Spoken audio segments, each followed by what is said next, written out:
Hello दोस्तों, कैसे हैं आप लोग। चलिए पेन और पेपर उठा लीजिए। आज हम कर रहे हैं 2 और 3 अगस्त के इम्पोर्टेंट करंट अफेयर। आज जो हमारा करंट अफेयर का एपिसोड है वो एपिसोड 2 है। और ये जो करंट अफेयर है ये आपके एसएससी, बैंक, रेलवे और जितने भी आपके गवर्नमेंट एग्ज़ाम हैं उन सभी के लिए बहुत ज़्यादा इंपॉर्टेंट है। और ये आपके हिंदी और इंग्लिश दोनों लैंग्वेज में यहाँ पे अवेलेबल है। ठीक है। इसकी जो पीडीएफ होगी मैं उसे टेलीग्राम पे अपलोड कर दूंगा, आप लोग उसे वहाँ से डाउनलोड कर सकते हैं। और टेलीग्राम का लिंक मैं डिस्क्रिप्शन में दे दूंगा, आप वहाँ से मुझे ज्वाइन कर सकते हैं। और ये जो करंट अफेयर है ये आपके वर्तमान पैटर्न पर आधारित है। जिस तरीके से आजकल एग्ज़ाम में करंट अफेयर के क्वेश्चन पूछे जा रहे हैं उसी तरीके से मैंने यहाँ पे क्वेश्चन लिए हुए हैं। तो आप लोग इन्हें लास्ट तक ज़रूर देखिए और आपके जो भी डाउट हैं, जो भी आपके क्वेश्चन है वो आप मुझे कमेंट में पूछ सकते हैं। ठीक है, तो चलिए शुरू करते हैं। तो हमारा जो पहला क्वेश्चन है आज का,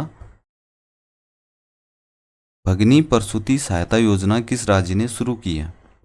ठीक, तो विच स्टेट हैज स्टार्टेड भगिनी प्रसूति सहायता योजना। तो इसका आंसर हो जाएगा छत्तीसगढ़। ठीक है, छत्तीसगढ़ राज्य ने अभी भगिनी प्रसूति सहायता योजना को लॉन्च किया है। छत्तीसगढ़ की राजधानी रायपुर है और अभी यहाँ पे जो मुख्यमंत्री हैं वो भूपेश बघेल जी हैं और जो राज्यपाल हैं वो विश्वभूषण हरिचंद हैं। अगर छत्तीसगढ़ की स्थापना की बात की जाए तो 1 नवंबर 2000 को इसकी स्थापना की गई थी। चलिए अगला क्वेश्चन देखते हैं। माइक्रोसॉफ्ट इंडिया और साउथ एशिया का कॉरपोरेट वाइस प्रेसिडेंट किसे नियुक्त किया गया है। Who has been appointed as the corporate vice president of Microsoft India and South Asia.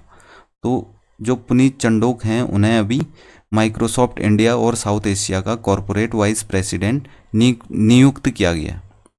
अब इसके कुछ इंपॉर्टेंट पॉइंट हैं, जैसे अगर आपसे माइक्रोसॉफ्ट के बारे में पूछा जाए तो इसके जो संस्थापक हैं वो कौन है, बिल गेट्स और पॉल एलन है। इसका मुख्यालय रेडमंड वाशिंगटन यूएसए में इसका मुख्यालय है। इसकी स्थापना हुई थी 4 अप्रैल 1975 को। और जो इसके वर्तमान में सीईओ हैं वो कौन है, सत्या नडेला, ये भारतीय मूल के हैं। चलिए अगला क्वेश्चन देखते हैं। Federal bureau of investigation FBI की स्पेशल एजेंट कौन बनी है। Who has became the special agent of the federal bureau of investigation. ठीक है, फेडरल ब्यूरो ऑफ इन्वेस्टिगेशन की जो शॉर्ट फॉर्म है वो एफबीआई है और इसका आंसर है सोहनी सिन्हा। सोहनी सिन्हा एफबीआई की स्पेशल एजेंट बनी है। अब कुछ इसके इंपॉर्टेंट पॉइंट हैं, जैसे एफबीआई संयुक्त राज्य अमेरिका के डिपार्टमेंट ऑफ जस्टिस की एक एजेंसी है। इसकी स्थापना हुई थी 26 जुलाई 1908 में संयुक्त राज्य अमेरिका में। इसका जो मुख्यालय है वो वाशिंगटन डीसी में है और इसके जो संस्थापक थे वो चार्ल्स जोसेफ बोनापार्ट थे। नेक्स्ट क्वेश्चन है, उच्च शिक्षा संस्थानों के लिए संस्थागत विकास योजना के दिशा निर्देशों को मंजूरी किसने दी है। Who has approved the guidelines for institutional development plan for higher education institutions. इसका आंसर हो जाएगा यूजीसी। यूजीसी का फुल फॉर्म है यूनिवर्सिटी ग्रांट्स कमीशन, जिसे हम हिंदी में विश्वविद्यालय अनुदान आयोग कहते हैं। इसका मुख्यालय नई दिल्ली में है और इसका गठन हुआ था 28 दिसंबर 1956 में। इसके जो संस्थापक हैं वो मौलाना आज़ाद हैं, ये भारत के पूर्व शिक्षा मंत्री भी रह चुके हैं। और जो अभी वर्तमान में अध्यक्ष हैं यूजीसी के, उनका नाम क्या है, ममीडाला जगदेश कुमार। आई होप ये चीज़ आपको समझ आ गई होगी। चलिए अगला क्वेश्चन देख लेते हैं। दुनिया के सबसे बड़े निजी स्वामित्व वाले उपग्रह जुपिटर 3 को किसके द्वारा लॉन्च किया गया है।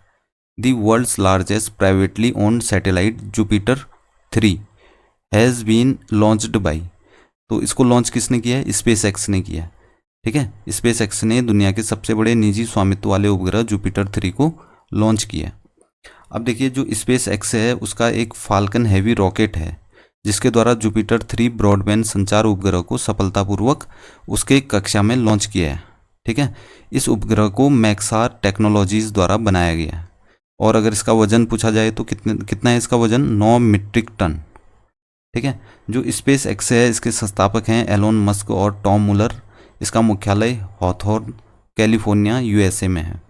इसके जो सीईओ हैं वो एलोन मस्क हैं और इसकी स्थापना हुई थी 14 मार्च 2002 को। ठीक, और जो इसके अध्यक्ष हैं वो कौन है, ग्वेने शॉर्टवेल। चलिए अगला क्वेश्चन है, स्पेन का कार्यवाहक प्रधानमंत्री किसे चुना गया है। Who has been elected as the caretaker prime minister of Spain. तो इसका आंसर हो जाएगा पेड्रो सांचेज। ठीक है, जो स्पेन है वो यूरोप और अफ्रीका महाद्वीप में स्थित है। इसकी राजधानी कहाँ है? मैड्रिड है। और जो राजा हैं यहाँ पे अभी कौन है? वो फिलिप 6 हैं। ठीक है, और जो स्पेन है उसकी करेंसी क्या है? यूरो है।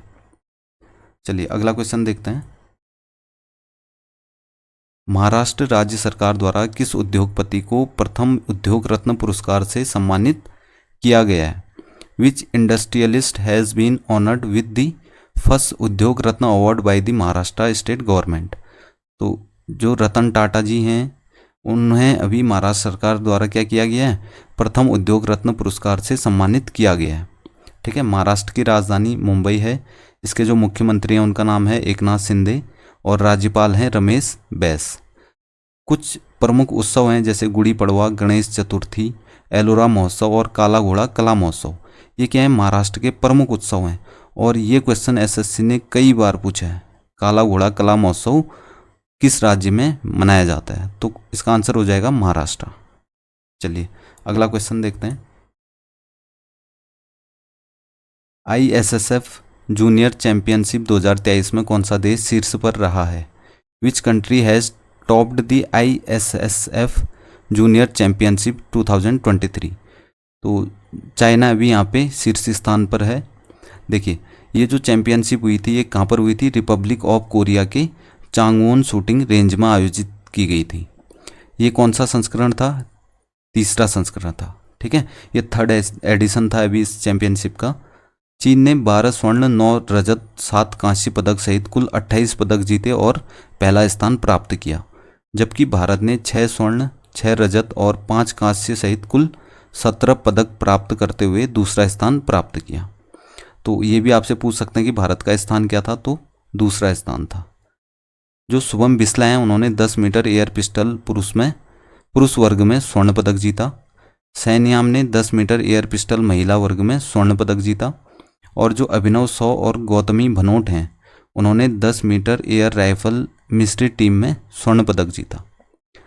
राइजा ढिल्लो ने महिलाओं की स्कीट स्पर्धा में रजत पदक जीता। ठीक है, अब जो ये चैंपियनशिप हुई है इसे मैं एक सेपरेट वीडियो में अलग से लेकर आऊँगा और इसमें जितने भी हमारे खिलाड़ी हैं किसने कौन सा पदक प्राप्त किया वो मैं वहाँ पर डिटेल में आपको बताऊँगा। ठीक है, तो आई होप कि इतना आपको समझ आ गया होगा। चलिए अगला क्वेश्चन देख लेते हैं। ये हमारा लास्ट क्वेश्चन है। कौन सा शहर वर्ल्ड सिटीज कल्चर फोरम में शामिल होने वाला भारत का पहला शहर बन गया है? Which city has become the first city in India to join the World Cities Culture Forum. तो इसका आंसर है बेंगलुरु। ठीक है, बेंगलुरु भारत का पहला ऐसा शहर है जो वर्ल्ड सिटीज कल्चर फोरम में शामिल हो गया है। अब इसके कुछ इंपॉर्टेंट पॉइंट हैं जैसे WCCF की स्थापना कब हुई थी? 2012 में लंदन के deputy mayor for culture and the creative industries Justin Simons द्वारा इसकी स्थापना की गई थी। ठीक है, जो WCCF है वो क्या करता है? संस्कृति और रचनात्मकता के प्रभाव और महत्व का आकलन करने के लिए तुलनात्मक अनुसंधान करता है। और जो बेंगलुरु है उसे भारत की सिलिकॉन वैली भी कहा जाता है। ठीक है, ये क्वेश्चन भी एग्जाम में बार बार पूछा जाता है कि भारत की सिलिकॉन वैली किसे कहा जाता है? तो इसका आंसर हो जाएगा बेंगलुरु। बेंगलुरु में 30 से अधिक सरकारी और निजी संग्रहालय हैं जो शहर के समृद्ध इतिहास, कला और संस्कृति को प्रदर्शित करते हैं। ठीक है, और 2019 में भारत का पहला इंटरैक्टिव संगीत संग्रहालय बेंगलुरु में खुला। ठीक है, तो 2019 में जो भारत का पहला इंटरैक्टिव संगीत संग्रहालय था वो कहाँ पे खुला है? बेंगलुरु में। तो आज के लिए इतने ही क्वेश्चन थे। आई होप कि ये आपको समझ आए होंगे। और इसी तरह अगर आपको आगे भी ये वीडियो आप चाहते हैं कि अगर आप इसी तरह आगे भी आपको ये वीडियो बार बार मिले तो आपको चैनल को सब्सक्राइब करना होगा। अगर आपको वीडियो पसंद आती है तो अपने दोस्तों से इसे शेयर कीजिए और बेल आइकन को प्रेस कीजिए ताकि जो भी मैं नई वीडियो लेकर आऊँ उसकी नोटिफिकेशन आप तक सबसे पहले पहुँच जाए। तो चलिए आज के लिए बस इतना ही, फिर मिलते हैं नई वीडियो में। तब तक के लिए जय हिंद, जय भारत।